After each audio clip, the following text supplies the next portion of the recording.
చేయండి, ఛానల్ని లైక్ చేయండి, కామెంట్ గంట వచ్చేదైతే అస్సలు మర్చిపోకండి. అందుకే అధ్యక్ష తమరు కూడా అక్కడి నుంచి ఆదేశాలు ఇవ్వండి. దీని మీద చర్చ జరగాలి. మీడియా మిత్రులకు కూడా నేను అడుగుతున్నా, మీ సంఘాలు ఏవైతున్నాయో సంఘాల నాయకులను కూడా అడుగుతున్నా, ఎవరో జర్నలిస్టులు లిస్ట్ ఇవ్వండి. జర్నలిస్ట్ అనే పదానికి డెఫినేషన్ ఏందో ఇవ్వండి, ఆ లిస్ట్ ఇవ్వండి. ఆ లిస్టులో ఉన్నోళ్ళు ఇట్లా తప్పు చేస్తే ఏం శిక్షిస్తారో మీరు నిర్ణయించండి. ఆ లిస్టులో లేనోడు జర్నలిస్ట్ కాడు, జర్నలిస్ట్ కానోడిని క్రిమినల్ కిందనే చూస్తాము. ఆ క్రిమినల్స్ని ఎట్లా జవాబు చెప్పాలనో గట్లనే చెప్తాం. ముసుగేసుకొని వస్తే ముసుగు ఊడవీకి బట్టలు గుడ్డలు ఊడదీసి కొడతా అని చెప్తున్నా. నేను తమాషా చేయొద్దు. నేను కూడా మనిషిని, నాకు చీమునెత్తురుంది. అన్నిటికీ బరాయించుకుంటే తప్పులని అన్నిటిని మోసుకుంటే ఏదో కుర్చీలు ఉన్నా కాబట్టి ఊరుకుంటా అనేమన్నా ఏషాలు ఏదలుచుకురాం. అన్ని చట్టపరంగానే చేస్తా. చట్టాన్ని పరిధి నేను దాటను. ప్రతిదానికి ఒక శిక్ష, ఒక విధానం ఉంది. ఏది కూడా పరిధి దాటను, ఎందుకంటే నేను ముఖ్యమంత్రిని. చట్ట పరిధిలోనే అన్ని శిక్షలు ఉంటాయి. జర్నలిస్టులకు కూడా నా సూచన, ఎవరు జర్నలిస్ట్. నమస్తే అందరికీ, నేను మీ జర్నలిస్టు శ్రీనివాస్. ఏదైతే ఈరోజు తెలంగాణలో జరుగుతున్నటువంటి అసెంబ్లీ సమావేశంలో ఒక ముఖ్యమంత్రి హోదాలో ఉండి ఒక రాష్ట్రాన్ని శాసించేటువంటి వ్యక్తి మాట్లాడేటువంటి భాష చూసి ఈరోజు తెలంగాణ ప్రజలు నేర్చుకుంటా ఉన్నారు. ఈరోజు తను మాట్లాడినటువంటి అంశం ఏదైతే ఉందో, జర్నలిస్టులని ఎవరిని గుర్తించాలో, ఎవరిని జర్నలిస్టులు అంటారో జర్నలిస్టు సంఘాలు చెప్పాలని చెప్పేసి ఈరోజు స్పీకర్ గారి దృష్టికి రేవంత్ రెడ్డి తీసుకుపోవడం జరిగింది. రేవంత్ రెడ్డి గారు నిజంగా గతంలో మీరు ఒక మాట అన్నారు, నేను కూడా రిపోర్టర్గా పనిచేసిన అని. అప్పుడు మీరు ఏ ప్రాతిపదికన మరి మీరు రిపోర్టర్ అయ్యారు, అప్పుడు మీరు ఏ జర్నలిస్టులు అయ్యారు, మరి అప్పుడు చేయనటువంటి ప్రక్షాళన ఇప్పుడు చేసే అవసరం మీకేమొచ్చింది? సరే, ప్రక్షాళన చేద్దాం అనుకుంటున్నావు కదా, జర్నలిజం అనే డిఫరెంట్ డెఫినేషన్ కాకుండా నువ్వు ముఖ్యమంత్రి ఎట్లయినా నాకు అర్థమైతే లేదు. దీనికి కొంతమంది వత్తాసు పలుకుతా ఉన్నారు, కొంతమంది మాట్లాడుతూ ఉన్నారు. సో ఈ విషయం పైన మనం మాట్లాడే ప్రయత్నం చేద్దాం. సో ప్రధానంగా ఇప్పుడు ఏదైతే ఈ 2000 మన తెలంగాణ వచ్చిన తర్వాత 2014 తర్వాత మనకు చాలా ఇప్పుడు ఎక్కువగా సోషల్ మీడియా అనేది మనకు తెలంగాణలో కావచ్చు, ఇప్పుడు రాష్ట్ర వ్యాప్తంగా కూడా సోషల్ మీడియా అనేది ఒక మోస్ట్ పవర్ఫుల్ వెపన్ లాగా పనిచేస్తూ ఉన్నది. ఒక పవర్ఫుల్ వెపన్ లాగా పనిచేస్తూ ఉన్నది. సో ఇదే ఒకప్పుడు కేసీఆర్ పైన, బీఆర్ఎస్ ప్రభుత్వం పైన మాట్లాడినప్పుడు మీడియాని ప్రక్షాళన చేయాలన్నటువంటి ఆలోచన మన తెలంగాణ సీఎం రేవంత్ రెడ్డికి ఎందుకు రాలేదో నాకు అర్థం కాలేదు. రెండవది, మీ దృష్టిలో ఇప్పుడు యూట్యూబ్ ఛానల్ నడిపించుకోవడానికి జస్ట్ ఎలాంటి గుర్తింపు ఉండాల్సిన అవసరం లేదు. మరొక వైపు బ్రాడ్కాస్ట్ ఛానల్ నడిపించుకోవడానికి సెంట్రల్ గవర్నమెంట్ మాకు ఒక లైసెన్స్ ఇస్తుంది. సెంట్రల్ గవర్నమెంట్ ఇస్తుంది లైసెన్స్, ఈ తెలంగాణ గవర్నమెంట్ నాకు ఇవ్వలేదు. సో ఇక్కడ ఇది అందుకోసమే ఇది రిజిస్టర్డ్ ఛానల్. ఇది కేవలం కంటెంట్ యూట్యూబ్ లో వార్తలు రాసుకోవడానికి, వీడియోస్ తీసుకోవడానికి, మంచి మంచి వీడియోస్ తీసి ఈరోజు పాటలు కానీ సంస్కృతిని కానీ తను చెప్పదలుచుకున్న విషయాన్ని స్ట్రేట్ గా చెప్పడం కోసం ఈరోజు మనకు యూట్యూబ్ అనేది డిజిటల్ మీడియాగా ఉపయోగపడతా ఉన్నది. డిజిటల్ మీడియాగా మనకి ఈరోజు ఉపయోగపడతా ఉన్నది. డిజిటల్ మీడియా అంటే చాలా ఫేస్బుక్ కావచ్చు, మన సోషల్ మీడియాలో ఇన్స్టాగ్రామ్స్ కావచ్చు, యూట్యూబ్ కావచ్చు, ట్విట్టర్ కావచ్చు, ఇవన్నీ కూడా సోషల్ మీడియా కిందికి వస్తున్నాయి. డిజిటల్ మీడియా అనేది ఇప్పుడు మనకు ఇప్పుడు చాలా కొంతమంది డిజిటల్ ప్యానల్స్ పెట్టుకొని మార్నింగ్ న్యూస్ తీసి వార్తల్లో అటువంటి అంశాలని ప్రాంతీయ భాషలో ట్రాన్స్లేట్ చేసేటువంటి, అంటే చాలా మంది ఇప్పుడు నిరక్షరాస్యులు ఉంటారు, ఆ పేపర్ చదవలేని పరిస్థితులు ఉంటారు. వాళ్ళు వాటిని వార్తల్లో అంశాలని ఎక్స్ప్లెయిన్ చేసే ప్రయత్నం చేస్తారు. ఎంత digital media, YouTube, social media వీటికి ఎలాంటి గుర్తింపు రికగ్నైజేషన్ అవసరం లేదు. కంటెంట్ క్రియేట్ చేసి ఒక మెయిల్ ఉండేది ఉంటే ఇమీడియట్లీ యూట్యూబ్ లో ఒక అకౌంట్ క్రియేట్ చేసుకొని వారి థాట్స్ ని, చాలా మంది ఒకవైపు వంటలు కావచ్చు, లేదా ఎడ్యుకేషన్ స్కిల్స్ కావచ్చు, లేదా వాళ్ళు ఉన్నటువంటి క్రియేటివిటీ, కవిత్వాలు, పోయిట్స్ కావచ్చు, స్టోరీస్ కావచ్చు, చాలా అంటే ఇవి అన్ని కూడా వాళ్ళకు ఒక ఓన్ గా క్రియేట్ చేసుకునే ఒక ప్లాట్ఫామ్ లభిస్తుంది. ఎంత కూడా డిజిటల్ మీడియా ఇది కిందికి వస్తుంది. సో ఇప్పుడు ఈ ఉన్న యుగంలో ఎవరు కూడా ఎక్కువగా సాటిలైట్ ఛానళ్ళని, పేపర్లను చదివే పరిస్థితి లేదు. ఎందుకంటే మొత్తం కూడా డిజిటలైజేషన్ అయిపోయింది.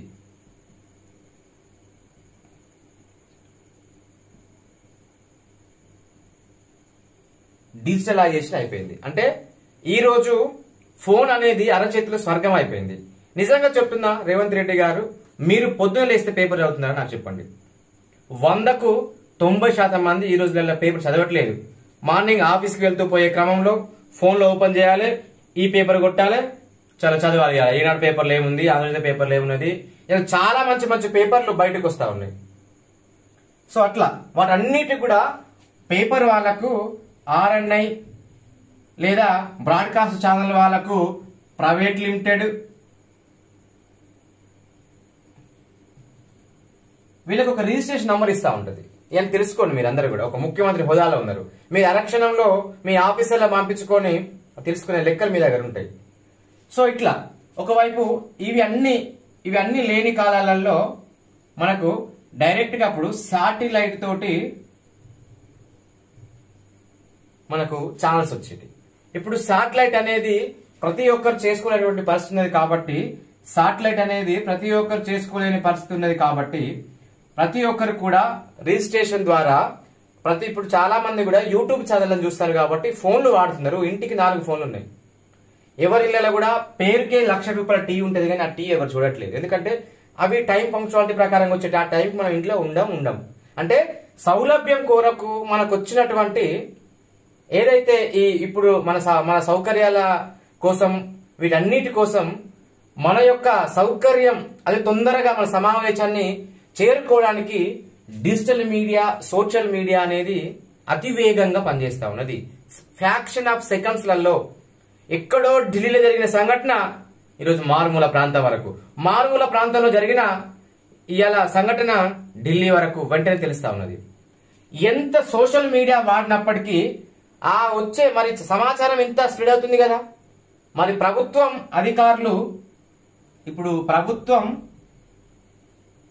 అధికారులు మరలి ఆ సమాచారం తెలుసుకొని ఎక్కడే సమస్య జరిగిందో పరిష్కరించేటువంటి వేదిక కూడా సోషల్ మీడియా అవుతుంది కదా. ఈరోజు వాట్సాప్ గ్రూపులలో మీకు సమాచారం పంపిస్తున్నారు కదా. అంటే ఒక మంచిని తీసుకొని దానిని ప్రక్షాళన చేయడం మీకు చేత కాదు. కానీ ఇలా తెలంగాణ ప్రభుత్వంలో ఎన్ని మాట్లాడే సమస్యలు లేవు. మీడియాని ప్రక్షాళన చేస్తాను, ఏ ప్రకారంగా ప్రక్షాళన చేస్తావు. ఈ రోజు నేనున్నా, నా పేరు రామటంకి శ్రీనివాస్, నాది BSc, D.Ed, MA, JMC journalism and mass communication పూర్తి చేసుకున్నా. ఈరోజు మీరన్న ప్రక్షాళన ప్రకారంగా ఆ సబ్జెక్ట్ ని మనం చూసుకునే ప్రయత్నం చేసేది ఉంటే ఆ సబ్జెక్ట్ ని మనం చూసుకునే ప్రయత్నం చేద్దాం. ఏదైతే మీరు ప్రక్షాళన చేస్తున్నారో, ఒక టీచర్ కావాలంటే మనం ఏం చేయాలి? సాధారణంగా ఒక D.Ed, B.Ed చేసి చాలా ప్రిపేర్ అయ్యి ఎగ్జామ్ రాస్తే వాళ్ళు టీచర్ అవుతారు. ఒక లాయర్ ఉన్నాడు, వీళ్ళు 5 సంవత్సరాల 3 years చాలా కష్టపడితే ఇక్కడ లాయర్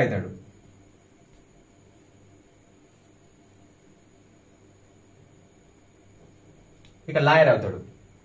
ఒక పోలీస్ కానిస్టేబుల్ ఈవెంట్స్ ఎగ్జామ్ పరీక్షల్లో పాస్ అయితే ఇక్కడ పోలీస్ అవుతున్నాడు. మరి ఏం చదువుకోని వాళ్ళు కూడా ఇవాళ కేవలం కనీసం రాయవచ్చిన వాళ్ళు ప్రధాన పత్రికలలో, ప్రధాన ఛానళ్లలో మినిమం కనీసం ఒక ఇంటర్ డిగ్రీ లేని వాళ్ళు కూడా ఈరోజు రిపోర్టర్గా ప్రధాన పత్రికలో పనిచేస్తా ఉన్నారు. ఈ విషయము మీకు తెలియదా? ఎన్నడూ ఈ విషయం మీకు తెలియదా? మీ దృష్టికి రాలేదా?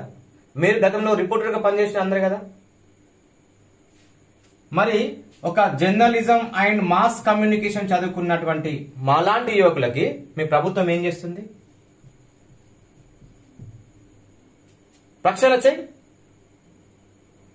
ప్రక్షాళన చేసి చదువుకున్నటువంటి జెమ్స్ చాలా మంది ఉన్నారు.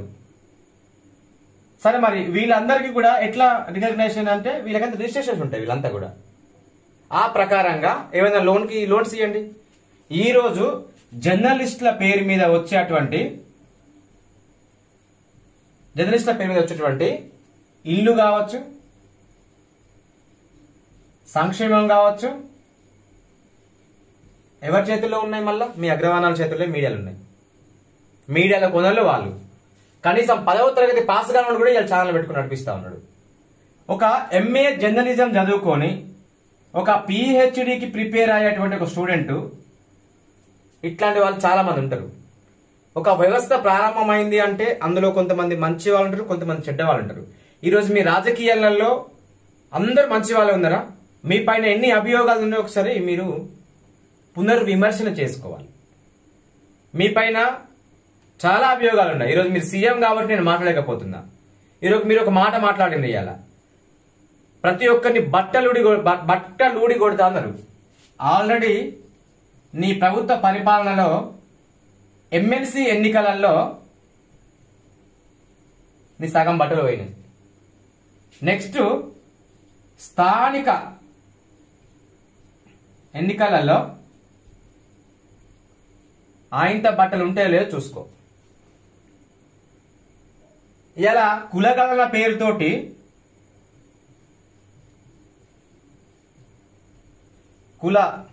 పేరుతోటి ఫేక్ లెక్కలు తయారు చేసినాం. చాలా మందికి అన్యాయం జరిగింది. ఎస్సీ ఎస్టీ రిజర్వేషన్లలో చాలా అన్యాయం జరిగింది. వాటిని పూర్తిగా అమలు చేయడం కోసం అసెంబ్లీలో చట్టం చేయడం కోసం మాట్లాడండి. సరే, జర్నలిజం కోసం మనం మాట్లాడినప్పుడు ఈ ఇండ్లు అనేవి ఎవరికి పోతున్నాయి? మరి ఒక జర్నలిజం చదువుకొని పిహెచ్డి చేసినటువంటి స్టూడెంట్ కి మీ గవర్నమెంట్ ఇలాంటి ప్రోత్సాహం అందించదు. ఎందుకంటే ఇలాంటి వాళ్ళ మీ దృష్టిలోనే ఉండరు. మీరు అందరూ ఇలా మాట్లాడుతూ లిస్ట్ అవుట్ చేయండి, సంఘాలకి ఇవ్వండి. ఇవాళ ఆ సంఘాలు ఏం చేస్తాయి? ఇవాళ జర్నలిజం సంఘాలు ఏం చేస్తాయి? ఇవాళ సీఎం దగ్గర కూర్చొని, సార్ ఇక మొత్తం మా అండర్లోకి వచ్చినాయి ఒక 3-4 సంఘాలు ఉంటాయి. ఆ 3-4 సంఘాలు మీ గుప్పట్లో పెట్టుకొని మీడియా మొత్తం శాసిద్దామనేటువంటి ఆలోచన మీకున్నది. ఇదే రీసెంట్ గా బీఆర్ఎస్ ప్రభుత్వాన్ని పడగొట్టడంలో సోషల్ మీడియా ఎంత పవర్ఫుల్ పనిచేసిందో ఆ విషయం మీకు తెలుసు. అంటే మీరు అనవసరంగా ఒక చీమల పుట్టలో ఏలు పెట్టుకొని మరి గెలుక్కుంటా ఉన్నారు. సరైనటువంటి సందర్భం వచ్చినప్పుడు అసెంబ్లీలో మీ భాషను మార్చుకోండి. నేను కూడా చీవునెత్తులు ఉన్నది కాబట్టి, అంటే మీరెవరైనా టార్గెట్ చేసి మాట్లాడదలుచుకునేది ఉంటే జర్నలిజం ముసుకొని మాట్లాడుకుంటే డైరెక్ట్ మాట్లాడండి. మీరు ఎందుకు భయపడుతుంది? మీ సీఎం కదా. ఈ రోజు మీరు ఎవరి గురించి ఉద్దేశించి మాట్లాడుతున్నారో ఆ వ్యక్తి ఈ రోజు కాంగ్రెస్ ప్రభుత్వం అధికారంలోకి రావడానికి జైలుకినటువంటి వ్యక్తి. గుర్తుపెట్టుకోవాలి మీరంతా కూడా. అలాంటి ఒక వ్యక్తిని టార్గెట్ చేస్తూ మీరు యావత్ రిపోర్టర్లందరినీ కూడా అవమానించకరంగా, ఈ రిపోర్టర్లు ఎవరు, వాళ్ళని దొంగ లెక్క చూస్తాం, క్రిమినల్స్ లెక్క చూస్తామంటే, మరి మీ రాజకీయాలలో ఉన్న వాళ్ళని దొంగలు ఉన్నారు, రౌడీలు ఉన్నారు, లంగలు ఉన్నారు. మరి వాళ్ళని కూడా ప్రజలు ఏ విధంగా చూడాలో ఒక ప్రత్యేకమైన గెజెట్ తీసుకురావాల్సిన బాధ్యత మీ పైన ఉంటుంది. మీ ఎమ్మెల్యేలు అందరూ సొక్కమైన ఎమ్మెల్యేలు ఎవరు లేరు, అంత దొంగ ఎమ్మెల్యేలే ఉన్నారు. ఈరోజు 4 సార్ల ఎమ్మెల్యే అయిన ఈ తెలంగాణలో ఒక స్వచ్ఛమైన ఎమ్మెల్యే ఎవరన్నా ఉన్నారంటే ఇల్లందు ఖమ్మం జిల్లాలో ఉన్నటువంటి ఒక కమ్యూనిస్ట్, ఒక నిరుపేద కుటుంబం నుంచి వచ్చి 4 సార్లు ఎమ్మెల్యే అయి సైకిల్ మీద ప్రయాణం చేసే గుమ్మడి నరసయ్యకు మీరు అపాయింట్మెంట్ ఎందుకు ఇల్లు చెప్పండి?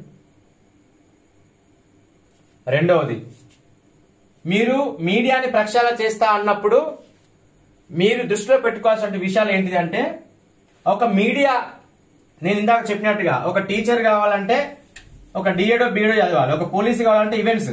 సో అట్లా కొన్ని టర్మ్స్ అండ్ కండిషన్స్ తీసుకురండి. ఒక యూట్యూబ్ ఛానల్ లేకుంటే ఒక బ్రాడ్కాస్ట్ ఛానల్ లేకుంటే ఒక ఛానల్ పెట్టాలి అంటే, ఈ రోజు శాటిలైట్ ఛానల్ అన్ని క్లోజ్ అయిపోయినాయి, టీవీలు ఎవ్వరు చూడట్లేదు. ప్రతి ఒక్కరు ఇవాళ TV9, ఇవాళ ఈటీవీ, ఇవాళ ఎన్టీవీ, ఇవాళ 10TV సంథింగ్, ఇవన్నీ కూడా యూట్యూబ్ లింక్స్ ఇస్తా ఉన్నాయి.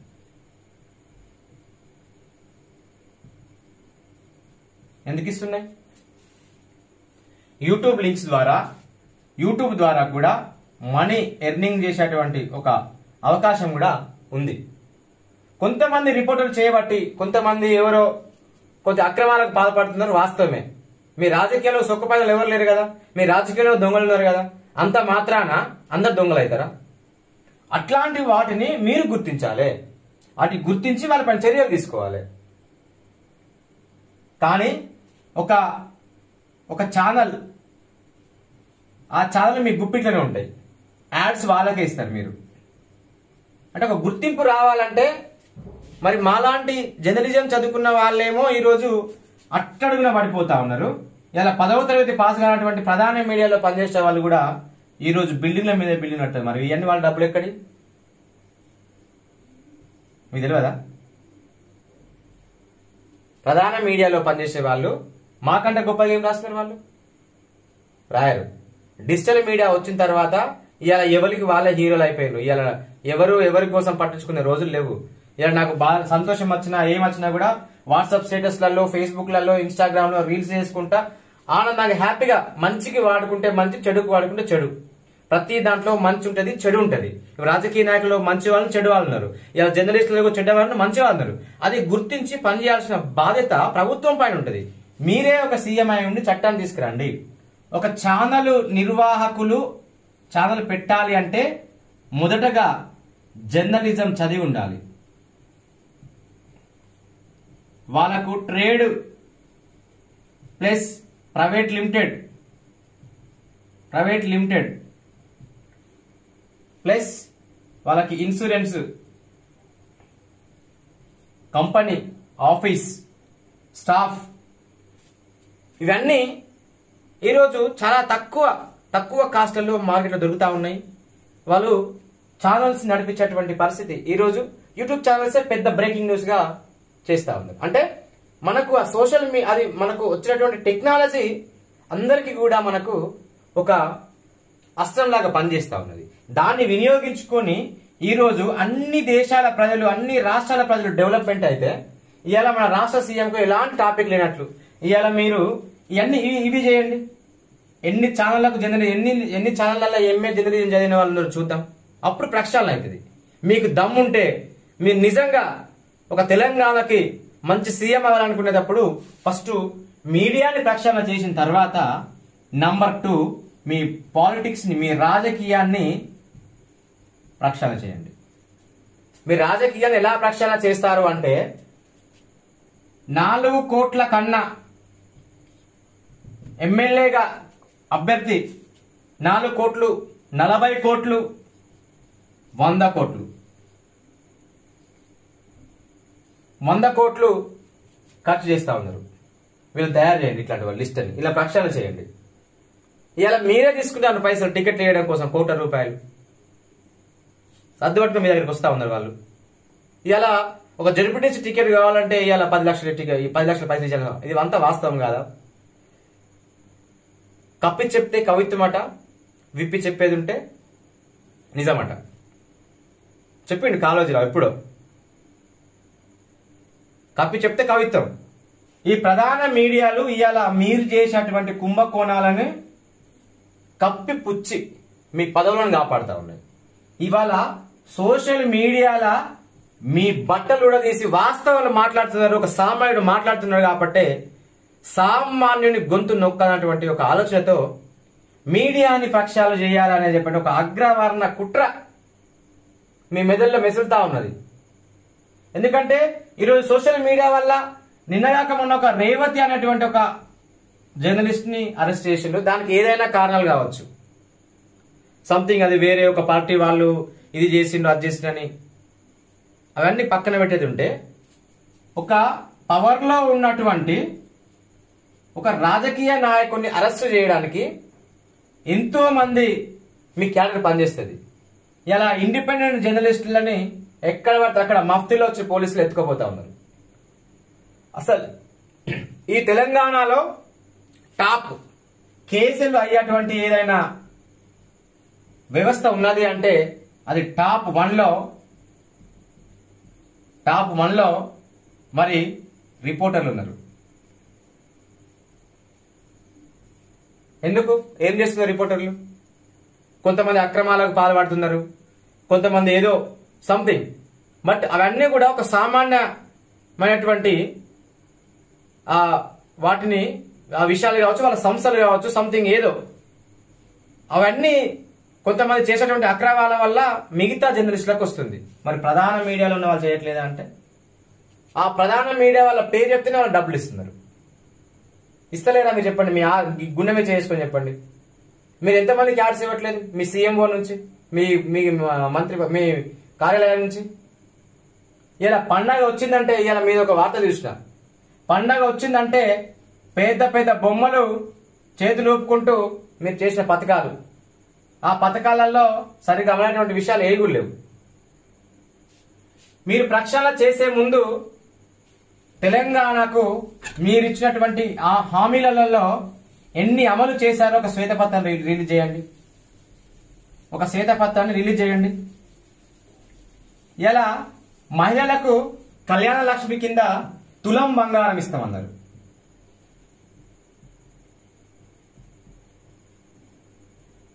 ఇలా మహిళలకు నెలకు 2500 రూపాయలు ఇస్తా అన్నారు. పింఛన్ 4000 చేస్తా అన్నారు.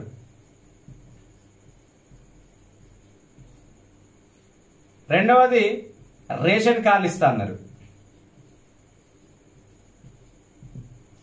ఇప్పటికి దాదాపుగా 10-15 సంవత్సరాల వ్యవధిలో చాలా మందికి పెళ్లిలైన వాళ్ళకు రేషన్ కార్డ్స్ లేక రీసెంట్ ఒక వార్త మీరు చూశారు, మీరు స్పందించారు.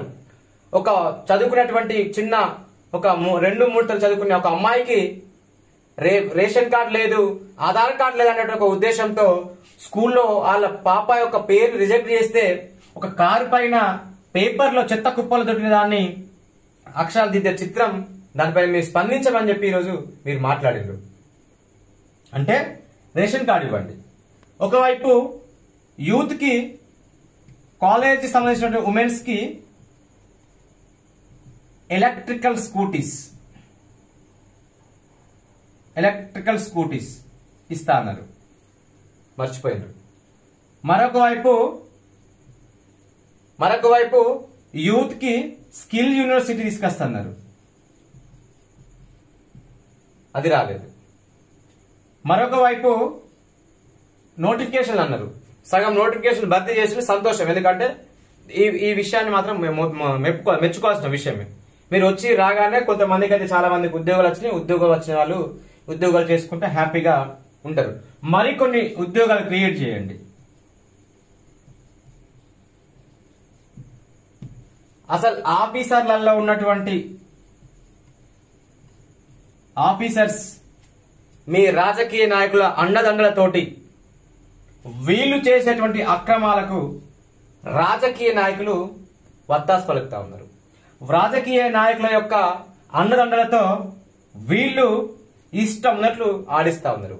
మీరు ఫస్ట్ చేయాల్సింది ఈ తెలంగాణలో ఎడ్యుకేషన్ మినిస్టర్ ని ఎప్పుడు ఏర్పాటు చేస్తారు? ఇలా మీ పేరు మీద చెప్పుకొని చాలా మంది ఫుడ్ పాయిజన్తో చనిపోతా ఉన్నారు. ఆ పాపం మీకే దాకుతుంది. నిజంగా దేవుడు ఉండేది ఉంటే ఆ పిల్లల యొక్క ఉసురు మీకు దాకి ఈ రానున్న 3 సంవత్సరాలు మీ పదవి పోవాలి. ఎందుకంటే ఎడ్యుకేషన్ మినిస్టర్ లేనటువంటి రాష్ట్రం ఉందంటే మన తెలంగాణకే వచ్చేది. సో ఇట్లా మరి కనీసం మీరు అన్నటువంటి రిపోర్టర్ల కోసం వాళ్ళని ఏదో బట్టలు కూడా కొడతారు అన్నారు కదా, మరి వీళ్ళకు నీ తరపు నుంచి కనీసం ఒక హెల్త్ పాలసీ ఉందా? పోనీ వాళ్ళకి ఏమైనా గవర్నమెంట్ యాడ్స్ ఇస్తుందా? పోనీ వాళ్ళకి ఏదైనా అయితే వాళ్ళకి ఏమైనా అక్రిడేషన్ జారీ చేస్తున్నారా?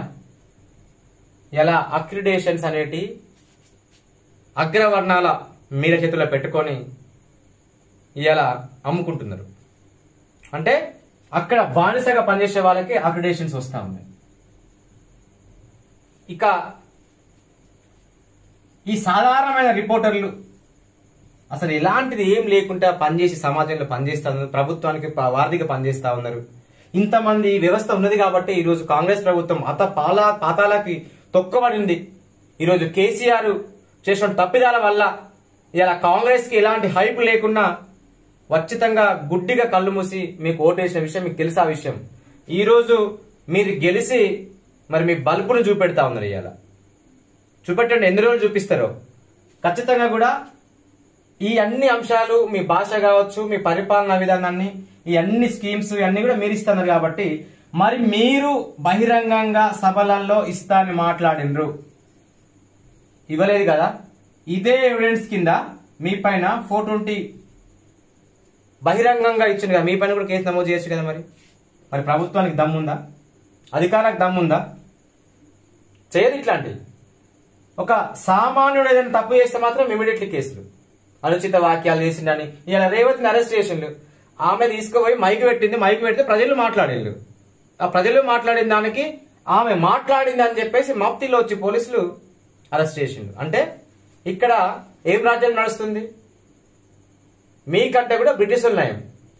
మన తెలంగాణలో ఎవరి మీదలన్నా కేసులు అయితే ఉన్నాయా అంటే అది టాప్ 1 లో ఉంది. రిపోర్టర్ల మీద కేసు అయితే ఈ మధ్యలో సుప్రీంకోర్టు గైడ్లైన్ చెప్తా ఉన్నది, తమ స్వేచ్ఛని, తమ మనసులో ఉన్నటువంటి మాటలని స్వేచ్ఛగా బయటికి చెప్పేటువంటి హక్కు సుప్రీంకోర్టు కల్పిస్తా ఉన్నది. మరొక వైపు సుప్రీంకోర్టు చెప్తా ఉన్నది, నకిలీ రిపోర్టర్లు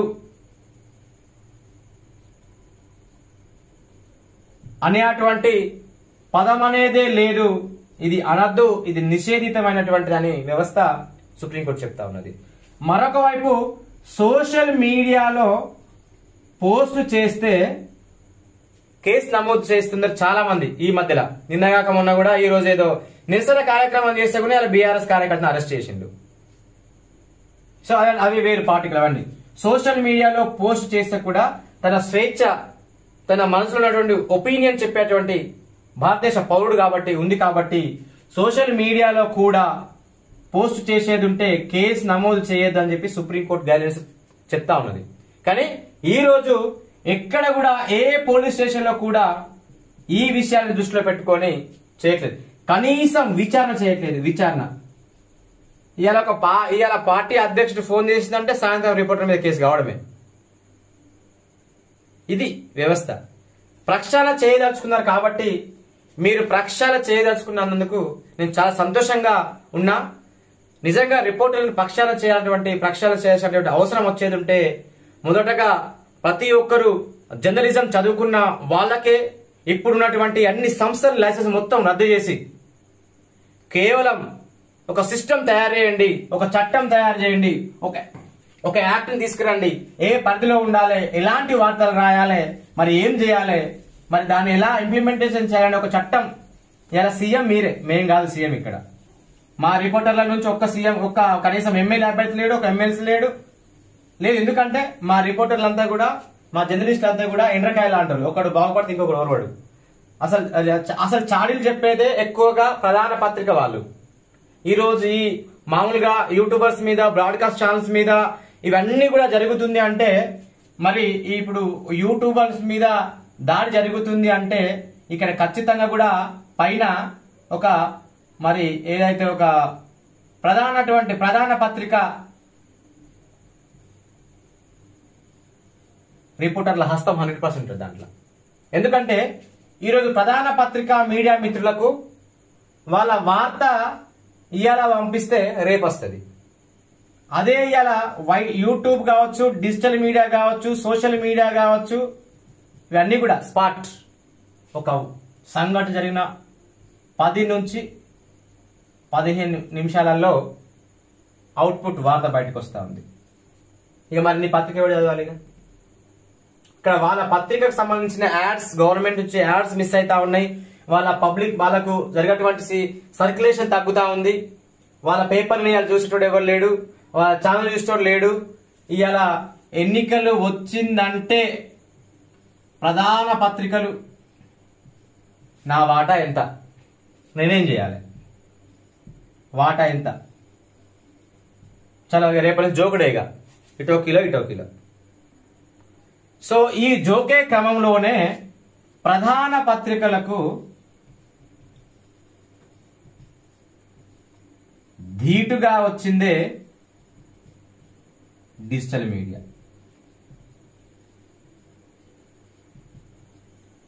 డిజిటల్ మీడియా